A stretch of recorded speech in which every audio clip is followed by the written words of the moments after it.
Nakapalit na og bag-ong mga sakyanan ang lokal nga gobyerno sa Davao del Norte hulip sa mga daot ug karaan nga mga service vehicles nga magamit sa paghatod og serbisyo ngadto sa katawhan.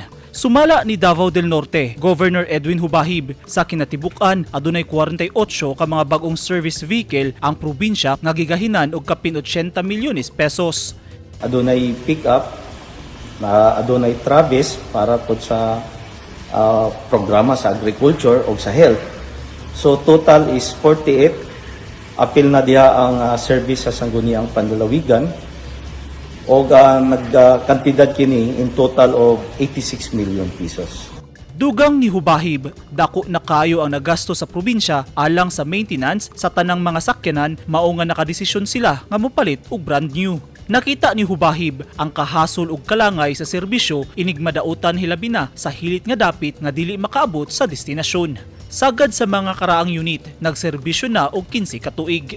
Nagloan og 86 million pesos ang LGU sa Davao del Norte aron makapalit og sakyanan nga makumpleto sunod bulan. Sa karon, 8 pa ka 4x4 pickup ug 7 ka utility van ang nahatod sa Kapitolyo niadtong Agosto 15. Gibutyag sab sa gobernador nga iyang ipagamit sa ubang mga ahensya ang biniyaan nga mga sakyanan sama sa DSWD, DOLE ug PNP aron duna sila'y magamit sa ilang pagpanerbisyo.